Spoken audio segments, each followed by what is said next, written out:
siècles plus tard, tous ces régimes-là, sans exception, ont depuis fait soit l'objet de déstabilisation ou de frappes militaires ou carrément d'invasion. Et dans tous les cas, les États-Unis ont joué un rôle, ou à peu près tous les cas, soit de près, de loin, direct ou indirect. Et là, encore une fois, on a le plus grand exemple de ça ce soir en Iran.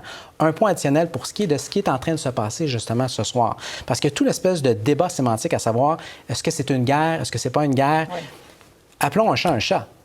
Imaginez un instant qu'on était dans la situation inverse et que l'armée iranienne venait de bombarder 3 sites distincts aux États-Unis. Comment pensez-vous que le gouvernement américain qualifierait ce qui est en train de se passer? Et en fait, ce n'est pas simplement une question que je lance de façon ouverte. Non. On en a un parallèle à ça. On dirait que c'est différent parce que c'était des civils qui avaient été touchés. Oui, mais pensez à ce qui s'est passé le 12 septembre 2001.